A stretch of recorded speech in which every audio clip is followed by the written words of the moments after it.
Hello, hello, hello. What we doing tonight, everybody? Ooh. Yay! You're the first one here. You made it. Surprise, surprise.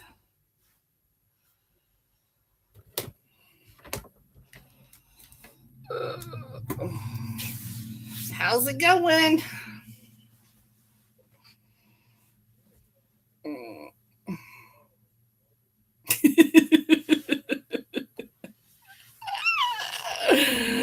Oh my goodness.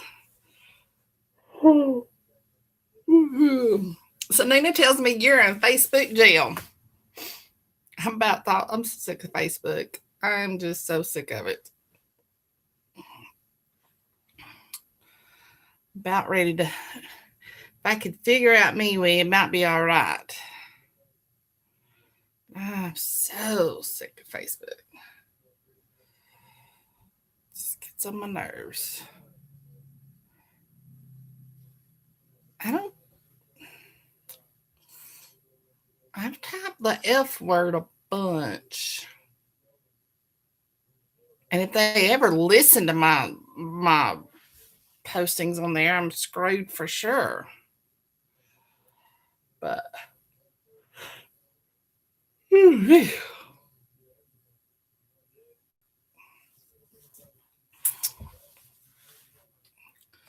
yeah, C word's not one of the words I use. I have used them, but it's not one of my regulars. Usually I'm dropping the F bomb all the time. That's my bad one.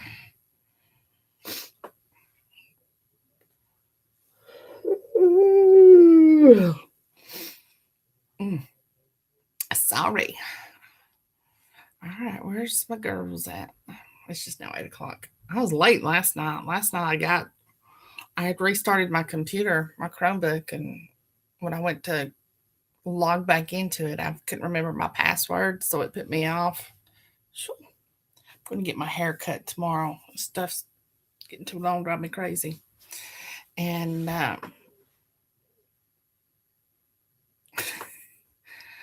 I've seen Twat Waffle a few times. Hey, Vincey. Vincey Lou who?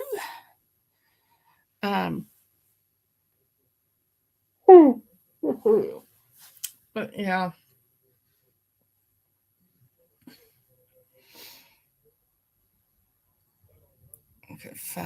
Some of the things happen. Hey, Mandy.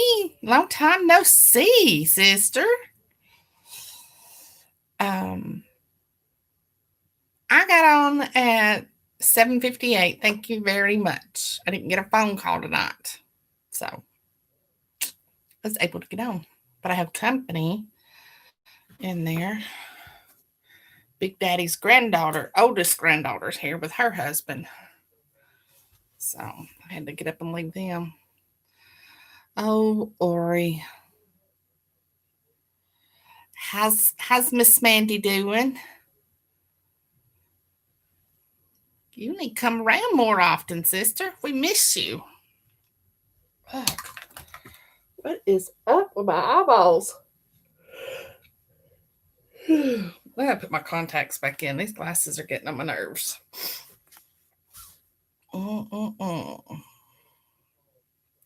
We are all doing great in here. We're just tootling along. We have some really good reads lately. Tonight's gonna be another really good one. Especially if you like the 80s. If you lived through them, I don't know, but if you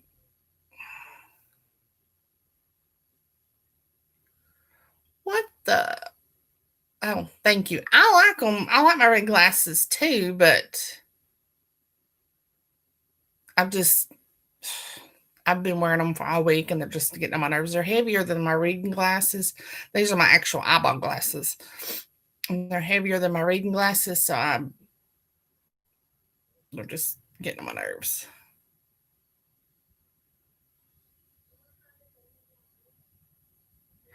What is my fault, Ori?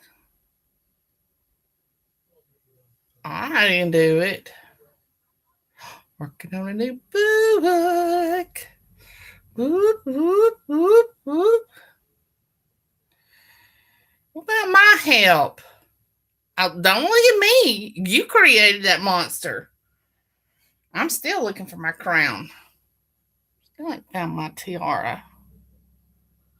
What I did with it last time I played with it.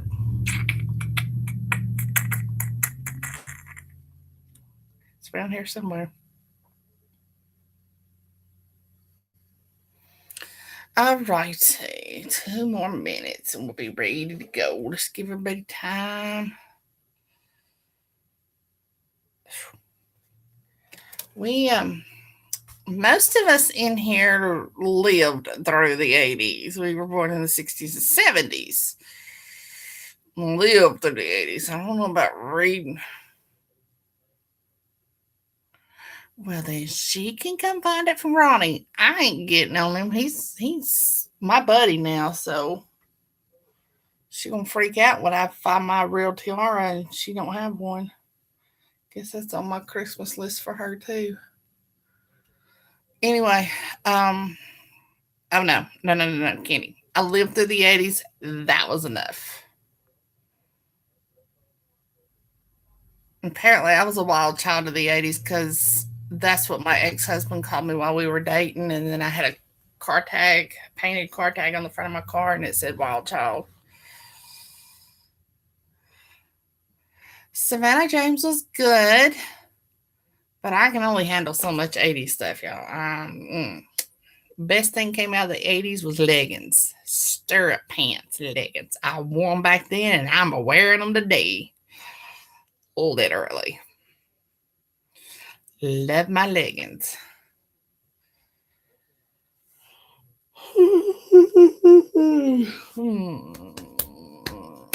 I don't even listen to 80s music.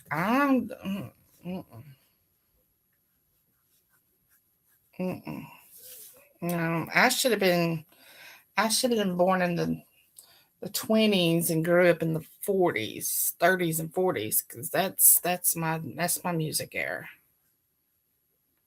I know. I mean, I like me some Bon Jovi, don't get me wrong, but I actually prefer the today's Bon Jovi to the 80s Bon Jovi. My leggings. I got one pair of jeans and I bet you my ass won't fit into them anymore. Probably need to go ahead and donate them though. All right, 806. Let's get started. Let me get send you to show you the cover. Crapola.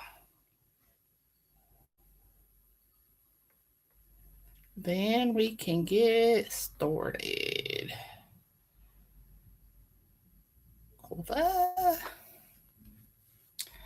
All right, Lennon Cooper, Pendale High, class of 85.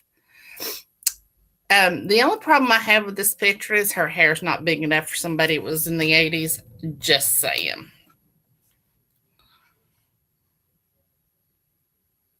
But I do love that picture. All right, I'm going to start with chapter 11 and read from there per Miss Author. Yeah, I'm putting these to the side so I can see. I'm not reading them. So y'all just talk on and do whatever you got to do there, and I'll catch up. Oh, I just my excuse is I'm fat. Oh, I totally get it, Candi. I totally get it. I do like the picture though.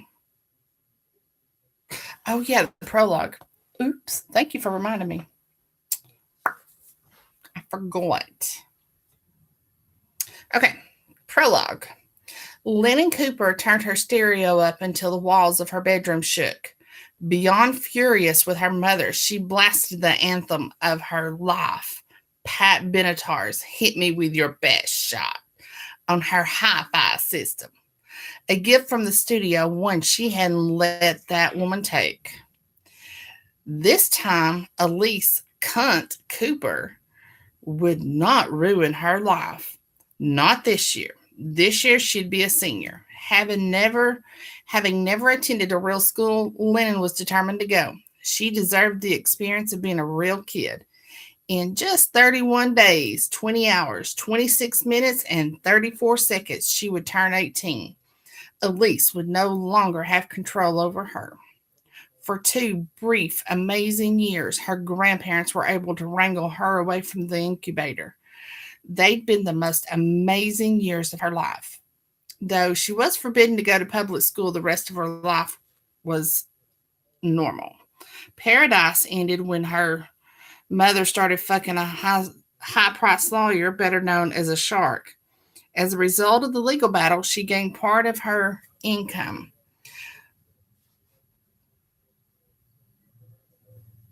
She gained part of her income before her mother received and used 100%.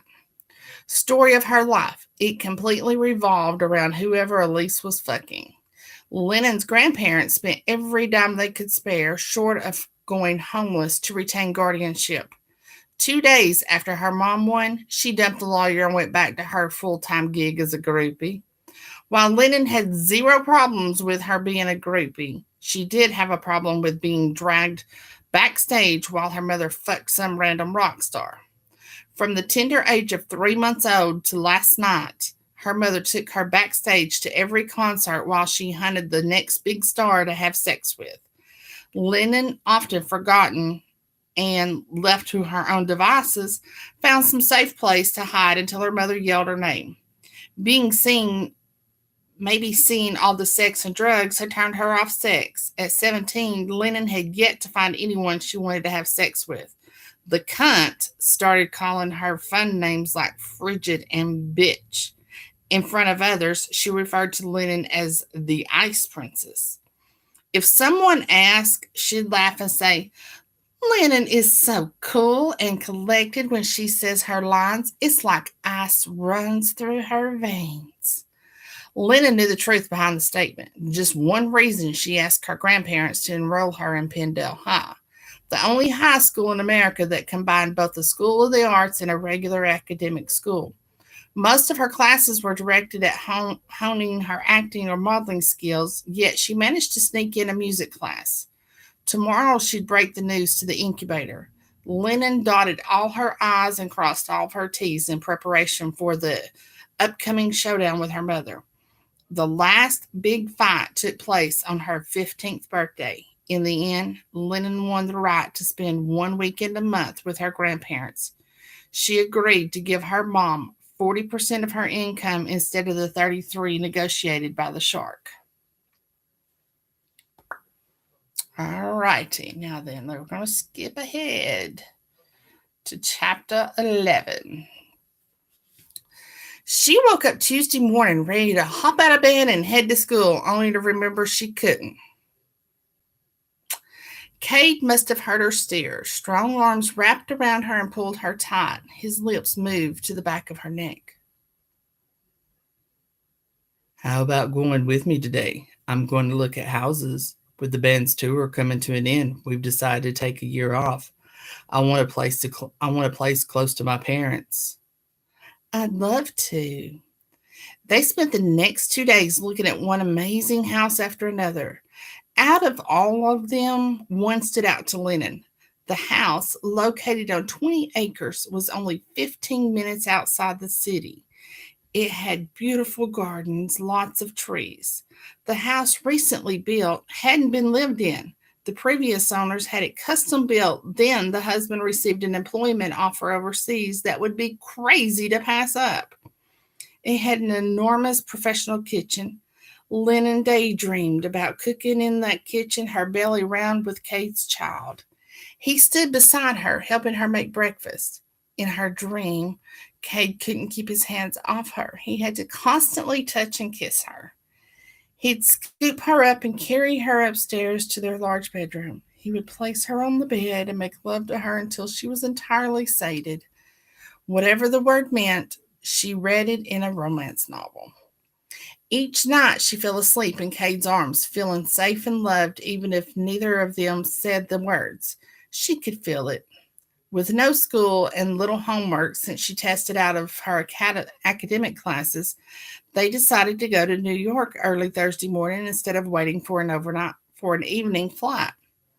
They arrived in New York before noon and headed to the hotel to stow their luggage before heading to rehearsal. Kate hailed a taxi and they headed to the Gramercy Hotel. She stayed there a few times before. The opulent hotel happened to be one of her favorites. While Kate checked them in, she visited the powder room to check her appearance. Soon she would be meeting the rest of the band officially. It made her nervous. Lennon checked her appearance in the mirror, glad she chose to wear a long flowing skirt and off the shoulder peach shirt. A matching ribbon choker with a small silk flower and matching shoes finished the outfit. She'd chosen to wear her hair down. Kay loved to run his fingers through it. Satisfied with her look, she headed out to find Cade. He stood in the lobby, a smile on his face as soon as he spotted her. Are you ready, Princess? Yes. The bellboys have already taken the luggage upstairs. Do you want to check out the room or go straight to meeting the boys? I thought we'd have lunch afterwards. Can we go meet the boys? You're nervous. Yes, a bit. He pulled her closer, brushing his lips across hers in a brief yet reassuring kiss. They will love you. If you think so. He laughed. I know so, Princess. Come on. The hotel doorman held a cab for them. It only took 20 minutes to get to the rehearsal hall.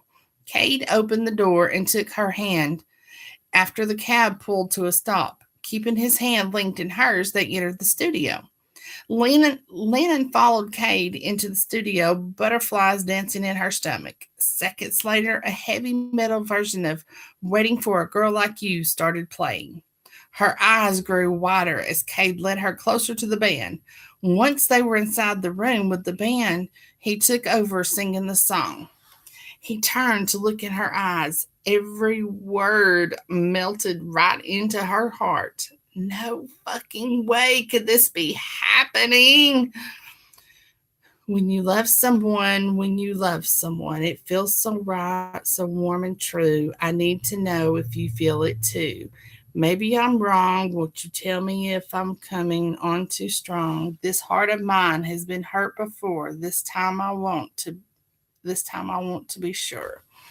I've been waiting for a girl like you to come into my life. I've been waiting for a girl like you. Your loving will survive. When he finished the words to her favorite foreigner song, he sank on one knee and pulled a purple velvet box out of his pocket. He opened the lid, revealing the most gorgeous diamond ring she had ever seen.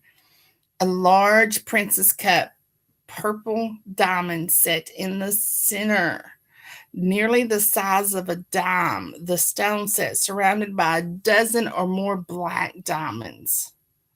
Lennon, my princess, will you do me the honor of becoming my wife? She gasped, her hands flying to her face. Joy burst through her heart. She had never been so happy in her life. Yes! Kate stood up, picking her up along the way, then crushing her to his chest and kissing her until she thought her clothes might spontaneously combust. I love you, Lennon Cooper, in case you hadn't guessed. From the moment I saw you at the concert, I knew there was something special about you. You changed my world after you ran into me. I know it's not even been a week yet, but I do know I want to spend the rest of my life with you. You've made me the happiest man on earth by saying yes. Guys, I'd like you to meet my future wife. As he introduced each member, they came and gave her a hug and a friendly welcome. He introduced Curtis first, before introducing Dylan Gale, and finally Nicholas Rogue. Curtis threw his arm around her shoulder. So, Mrs. Cooper, will you be keeping your maiden name or taking my man Cade's? She smiled shyly. I'd like to take Cade's. I know my grandparents won't mind. Grandparents? What about your pops? I have no idea who my father is. Elise never told me. Nick to his friend, stepped up. Whoa, wait, Elise Cooper, Miss Super Groupie, is she your mom? Incubator, and yes, the one and only. Damn, girl, I'm sorry. He gave her an extra hug before turning to look at Cade. You take extra care of this young lady. I have a friend who played guitar with some of the older bands. I've heard stories. Did she take you backstage when you were just a child? She did. I became good at finding safe spots to hide, and occasionally a nice band member or roadie or even the occasional girlfriend would look after me while Elise did her thing. How long have you until you're free of her? I just turned 18 and I've already moved out. Kate has been my rock this week. That's Arcade, from Rock's biggest hoe to a knight in shining armor.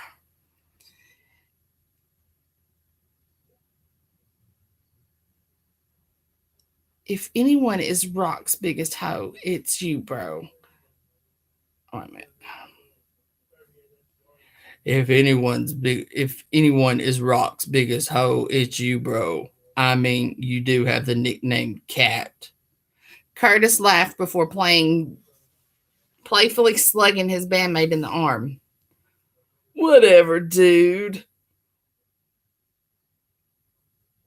Let's all have a celebratory lunch on me.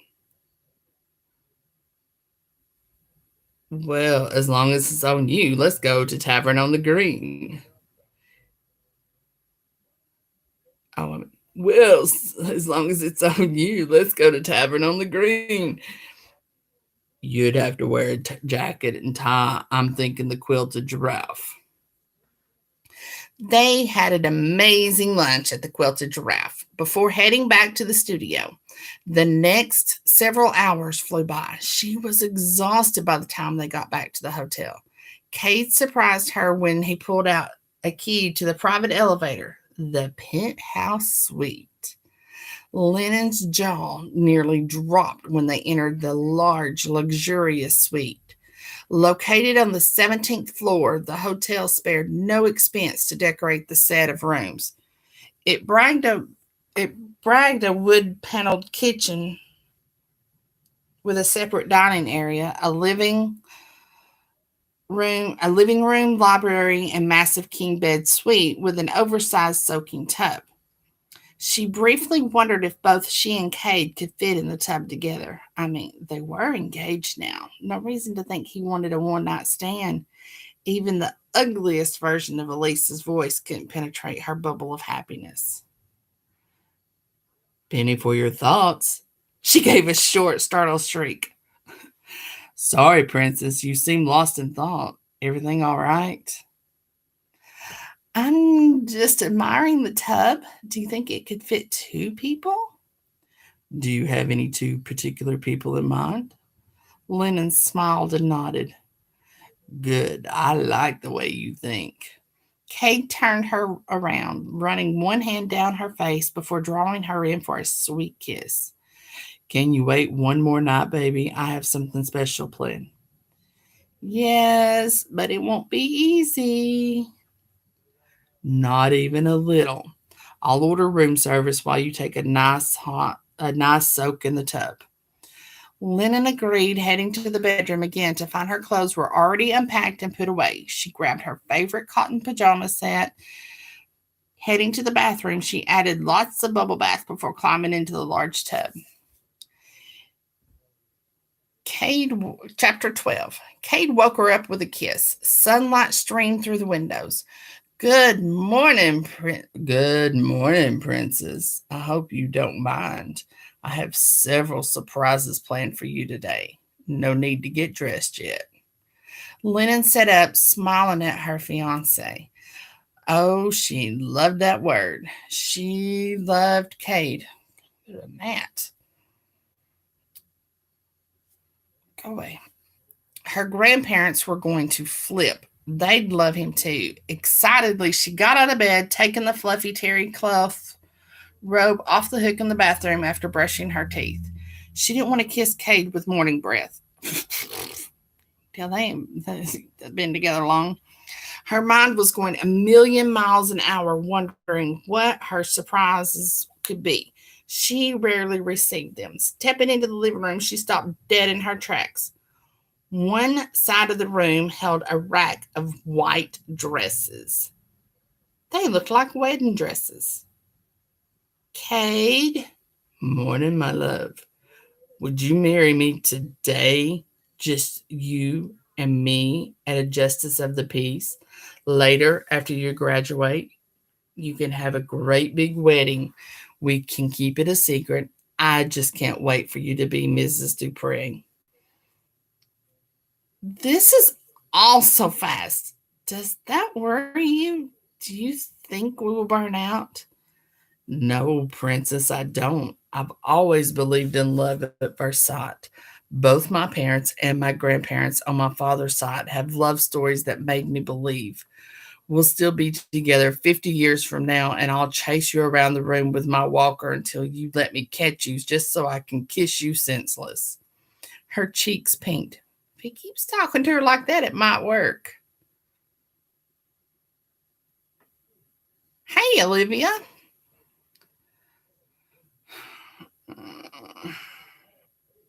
Okay, let's do this.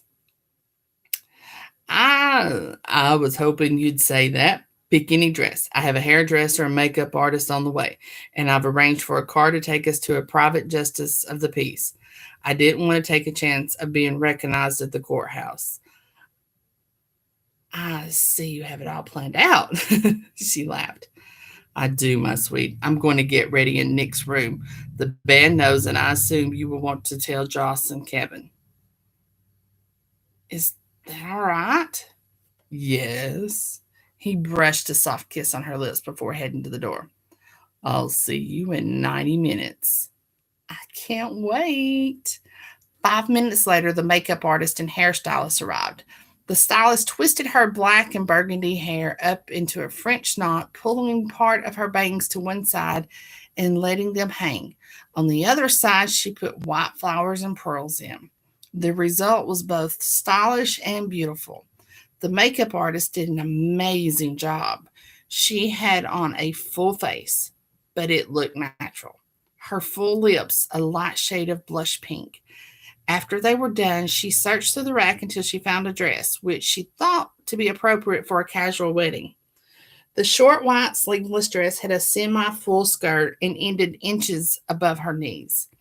It was fun and flirty without showing too much skin. A long sleeved bolero style jacket made of delicate lace matched the shoes she found to perfection. White 4-inch stilettos with a lace front and a satin ribbon tie around the ankle. She found a beautiful pearl necklace and matching dangling earrings laying on her dresser with a note from Cade. Though they cannot compare to your beauty, I thought you might like to wear them. Yours, Cade XO. The man she would be marrying in just a couple of hours was beyond thoughtful. She fought back tears, not wanting to ruin her makeup. Thinking a shot of whiskey might help calm her nerves, she went to the bar and poured 2 fingers full in the tumbler, impressed that they had bottles in the room. She heard the elevator doors open. It's Cade. Are you ready, princess? Yes. Her jaw dropped when she saw him. He wore a black tuxedo with a cummerbund and tie. His long hair was pulled back and braided. She let out a low whistle. You look yummy. So do you, princess. And tonight after the concert, I will make you my wife in every way. I can't wait to be deep inside you. She shivered, her panties growing damp and her thighs clenching. Tonight would be the night she became a full woman, one in every way. Her grandmother told her with the right person it would be special. Lennon believed that, though she still wondered if this were all a wonderful dream and she would wake up at home still living with Elise. She took her hands as always and led them to the elevator. A town car waited for them in front of the hotel. Where are we going? There is a tiny chapel in Port Chester. My parents are friends with the Justice of Peace that owns it. I know he will keep our secret until we are ready to tell everyone. He won't feel the need to tell your parents. No, I spoke with Gus at length earlier this week.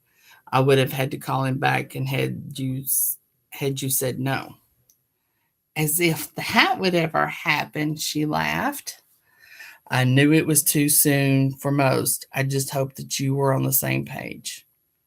We are. I love you. I love you. The drive to Point Chester took about an hour. They pulled in front of a small white chapel that looked like it belonged on a postcard. She stepped from the car, dreamy eyed, her knees wobbling slightly, butterflies dancing in her stomach. An older couple waited for them outside the chapel. They reminded her of Mr. and Mrs. Claus. He had a full white beard and a head full of snowy white hair. Mrs. wore her silver white hair in a bun on top of her head, a cheery smile on her face. Gus, Betty, this is Lennon. Lennon, I'd like you to meet Gus and Betty Stevens. They both pulled her in for a warm hug, making her feel more at ease. You are so beautiful. I can't believe Kate finally found the one. I thought he'd be a bachelor forever. Now come, tell me about yourself. I have your flowers inside. Lennon laughed softly, following the woman inside. Cade slipped his arm around her as they walked into the chapel.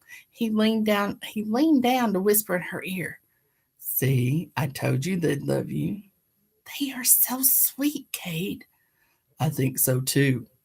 Once inside, Mrs. Stevens offered them homemade cocoa and warm chocolate chip cookies. Thank you. Sit. Betty directed them to a comfortable looking love seat.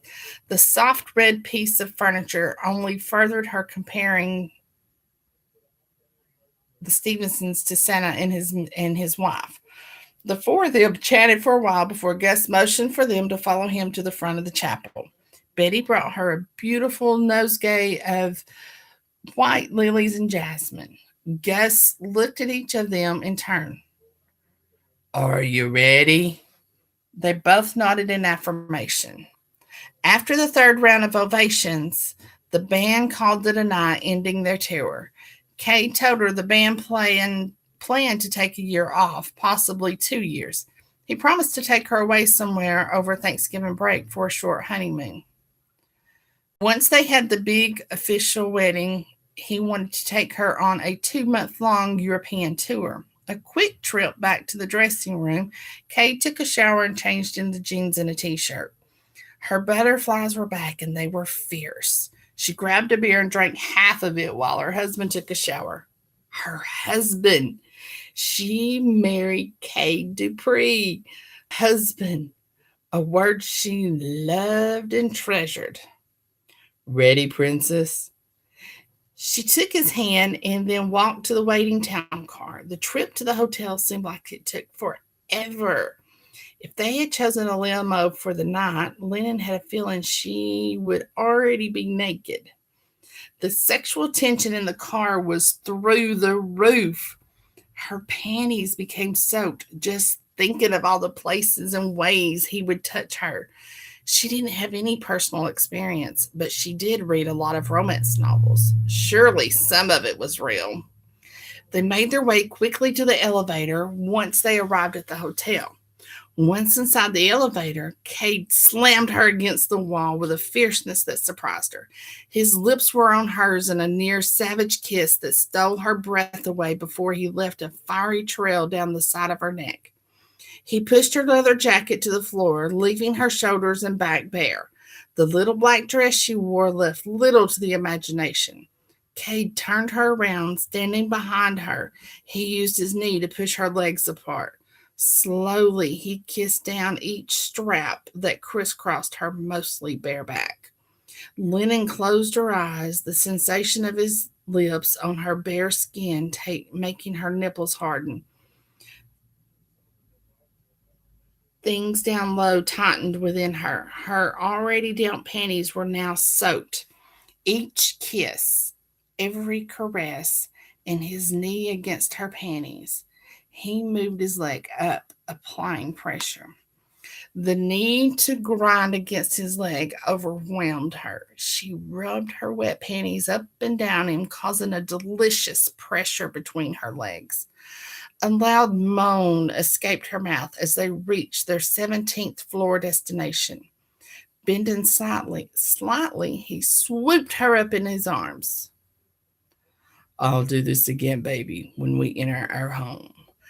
God, I want you so bad. You make me feel like an awkward teenager again who wants to bust a nut.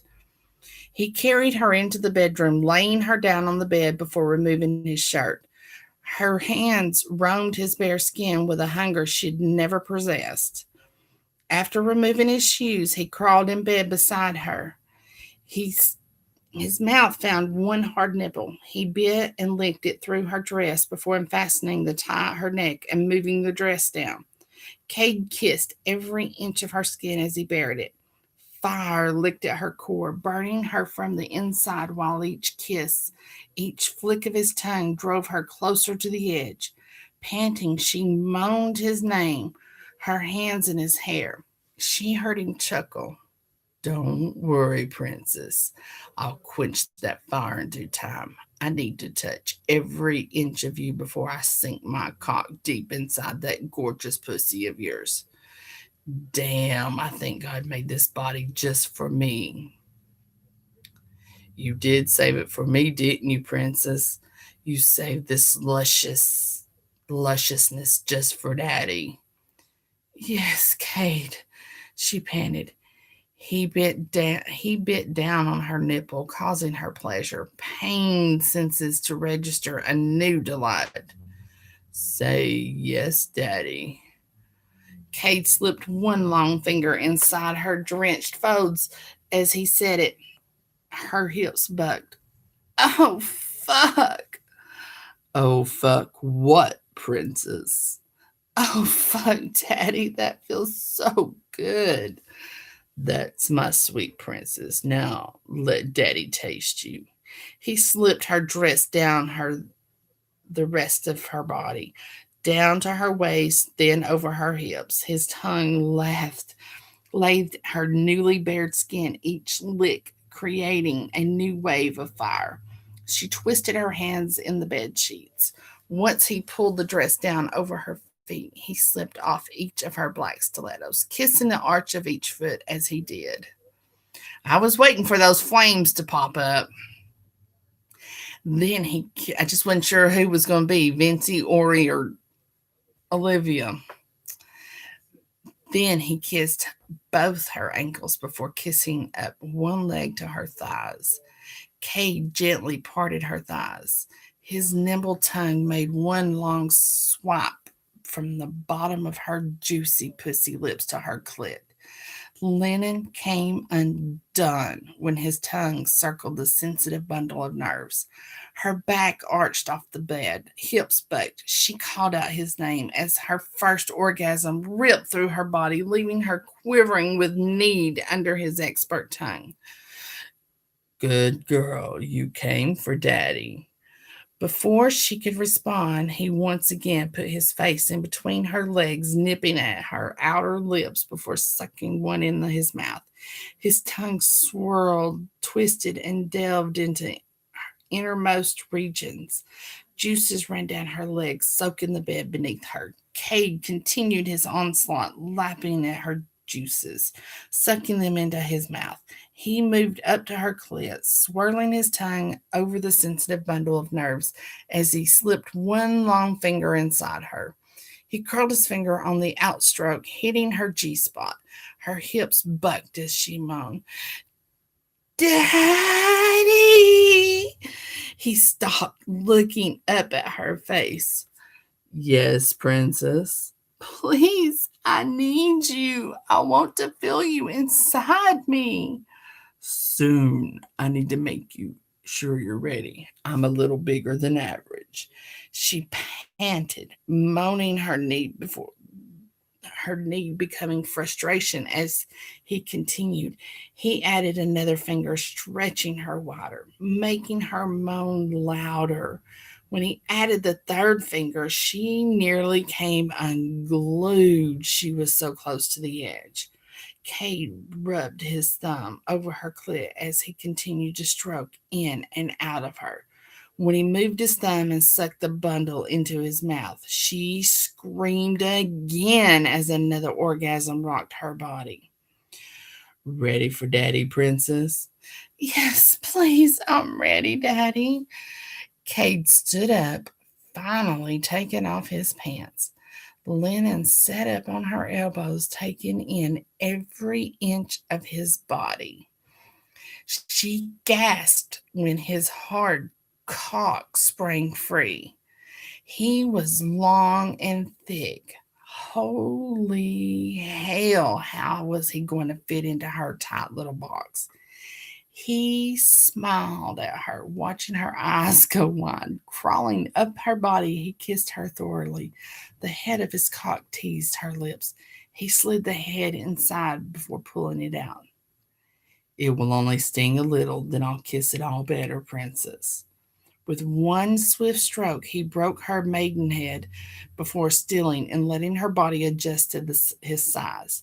The brief pain soon replaced with pleasure as he slowly began to pump in and out of her, taking time, making sure she was wet enough. When she started clawing at his back and moaning, he picked up speed. His thrust came faster. She locked her legs around his waist. Her breaths came coming faster. Her moans grew louder and longer, her nails leaving red welts down his back. Do you like how daddy fucks you, princess? Oh, yes, Daddy. It feels so good inside me. Her words urged him on. Her body tensed. She was close to the edge. Again, with a flick of his thumb across her clit, she cried out as another orgasm rocked her body. Her muscles clenched around his cock, nearly making him come with her. He wasn't ready yet. Kay turned her over until she was on her knees, head low, ass high in the air. He entered her again. This time he didn't hold anything back. His thrust came faster and faster, their bodies both tense. Moans exploded from both as they came at the same time. He pulled out, pulling her into his arms. I love you so much, my sweet princess wife. I love you, my rock star daddy husband. They fell asleep in each other's arms. Chapter 13. The next 2 days were sheer bliss. They didn't leave the room until it was time to head to the airport. Lennon had school the next day. She twisted her matching thumb ring, thinking about this weekend. Her mind was still blown over the events of the last week. Hard to believe she went from lonely and unloved to beloved, cherished wife. Since they didn't want most people to know they were married, Kay chose matching platinum thumb rings. Lennon would still wear her engagement ring. Her agent would be releasing a statement to Variety. The announcement would appear in the next edition. Happy yet tired, she was glad when they arrived at the Stardust. After ordering room service, they chilled out watching a movie. Sleep claimed her at some point during the movie. She woke up the next morning in bed. The sound of the shower running hit her ears, and the sheets were still warm from her husband's amazing body. The man not only had a six pack, but the most amazing Adonis belt. She could spend hours licking those divots. She shifted at the thought, but her thighs quickly reminded her she'd been well loved the last few days. If they kept it up, she wouldn't be able to walk into school. Her muscles quivered in both anticipation and trepidation. Joss would either be super happy for her or mad because she didn't call her immediately. She got up as the sound of the shower stopped, heading into the bathroom in time to see her husband fully nude before he wrapped the towel around his waist. A smirk turned up one corner of his sensual mouth as he caught her staring at him. She couldn't help it. He was a god in her eyes, every part of him perfection, from his soul to his amazing body and everything in between. She'd been around dozens of men in her career, not to mention someone's escapades, none of them compared to her husband. Although the way he cared about her, the things he did, reminded Lennon of her grandfather, Pops was the one to show her how love is meant to be. He led by example. By the way, he treated Nana. He doted on her, brought her flowers every week.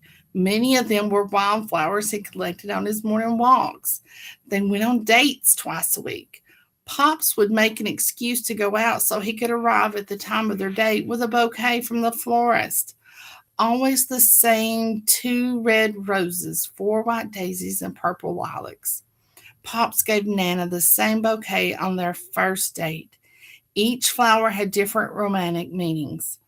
Those thoughts were the foundation of their 36-year marriage. Roses for love, daisies for pure love and loyalty, and lilacs represent the first blush of love.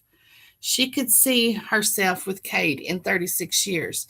They'd have children and grandchildren, holidays together, Thanksgiving in North Carolina and Christmas in France. A brush of his lips brought her out of her thoughts. Penny for your thoughts. You remind me of Pops. I can't wait for the 2 of you to meet.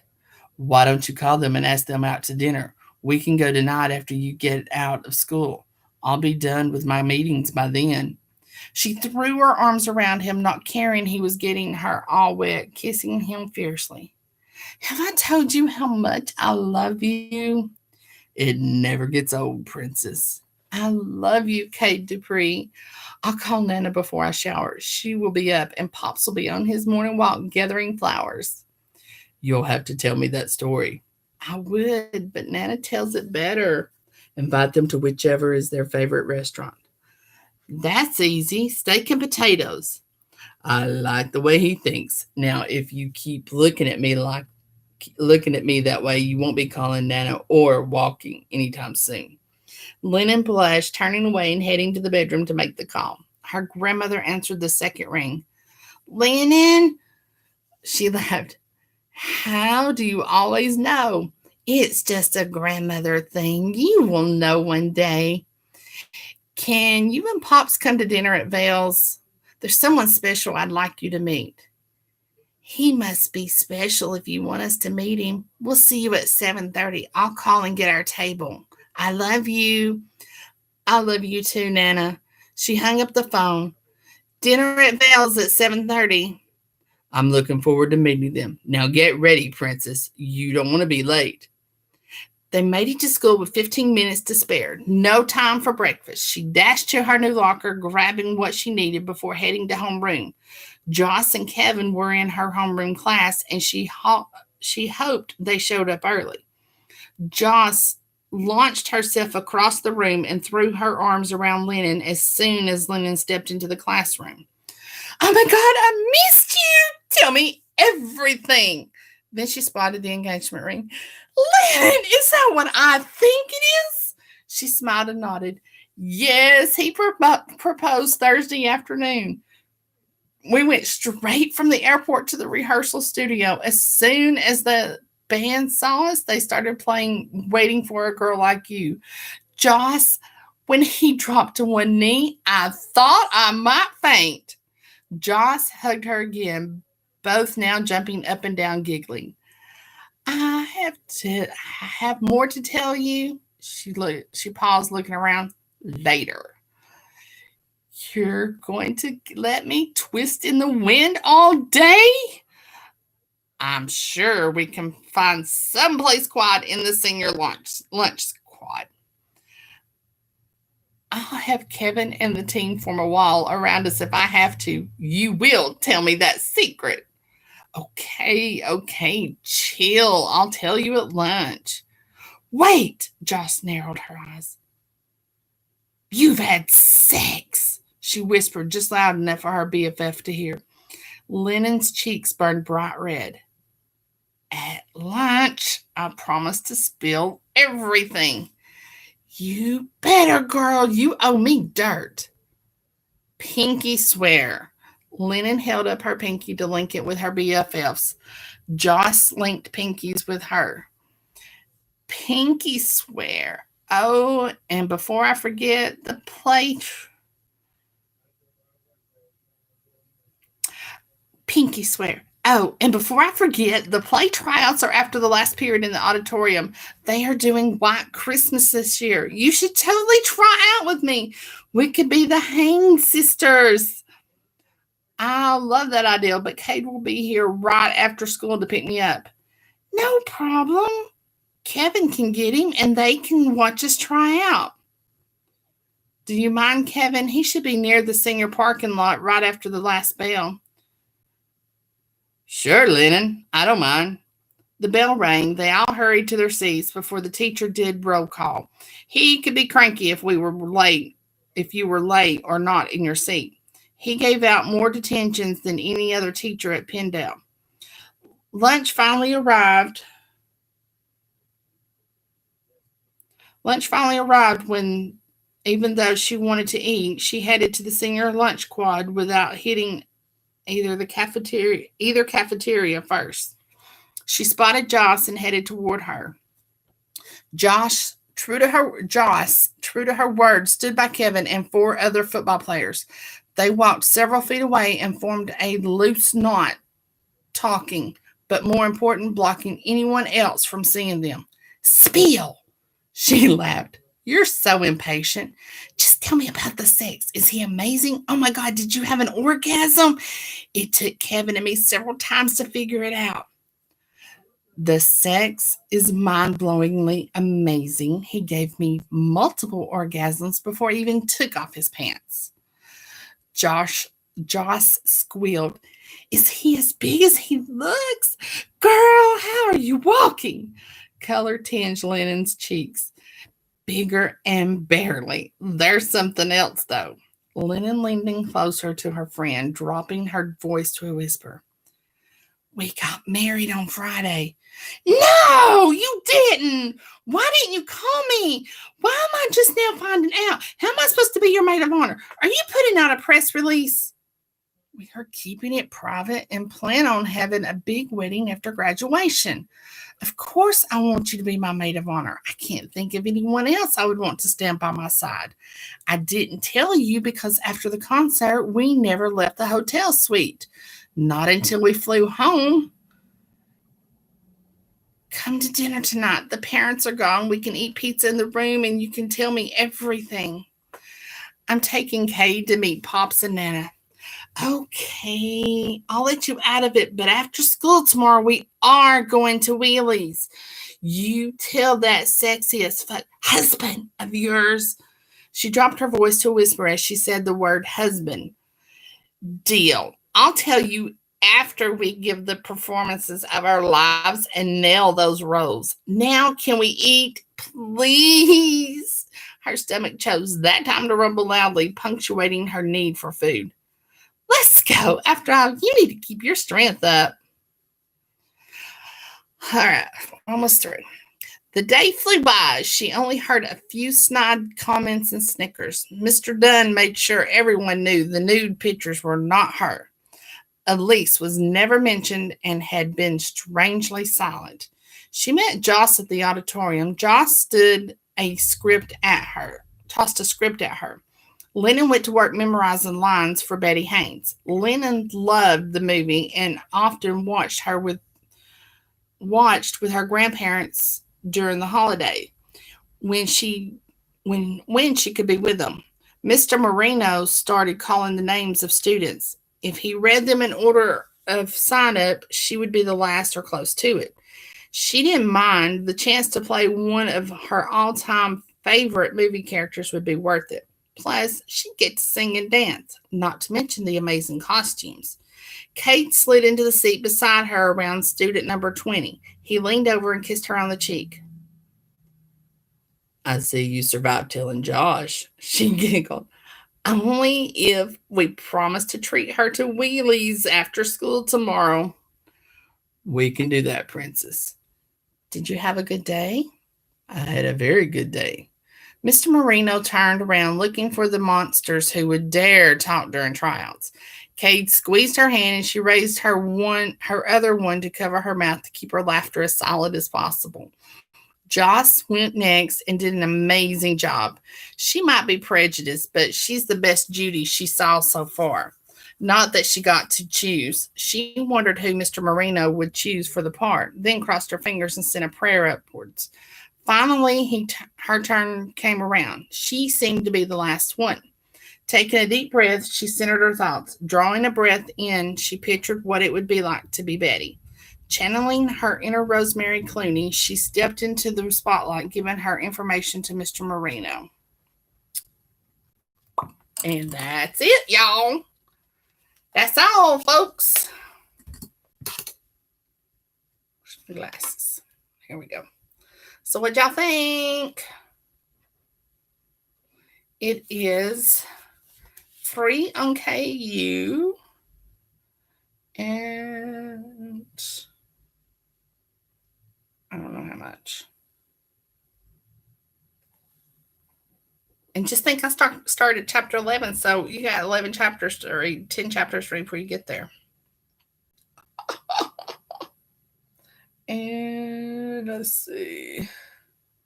$2.99 to buy. So.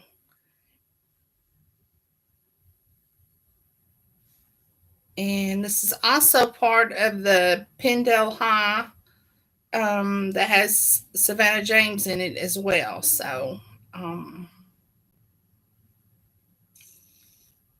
you might want to read that one too. It's a pretty good one too. So what do everybody think? What's everybody think? Yep. It is nice. That's why I like a variety on here, Mandy. I'm always telling the girls, find me different people. You know, it doesn't always have to be about sex and romance. I mean, find me a war one, find me a who done it, you know, find me all kinds of different ones. I'm all about the difference.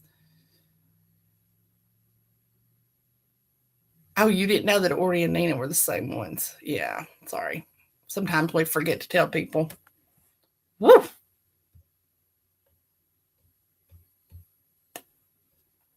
There we go. I gotta see what everybody says.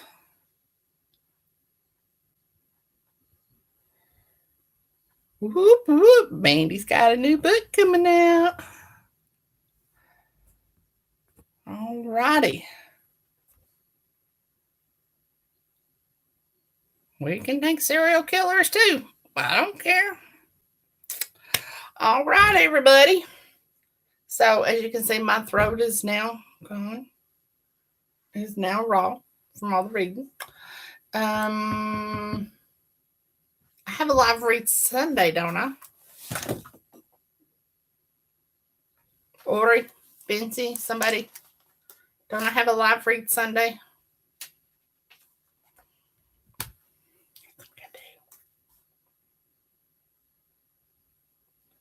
Oreo cookie.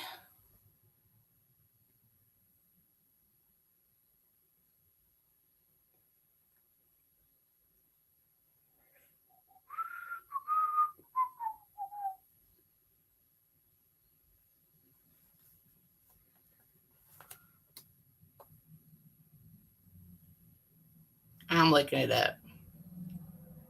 I'll fire all my PAs. I don't think I fired you guys this week, have I? October the 11th.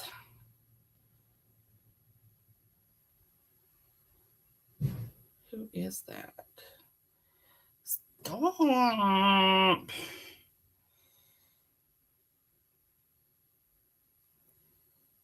Stella R. Touch of Magic. I don't know. I have to fire at least once a week, and sometimes it turns out to be once a day. But Lord knows I can't live without her, so I end up hiring her right back, or she hires herself back. I think she just got to where she hires herself back because she knows. I don't know. But yeah, whoever Stella R is, I don't know who that is. Touch of Magic. So it sounds like it's going to be a paranormal book. Whoop, whoop. Guess I need to go get the book, huh? Or find out where the book's at. All righty, everybody. So Sunday's reading is at 10 a.m. Yeah, Viper's coming up next month. So, Nina, Ori, do I have a live read come Sunday?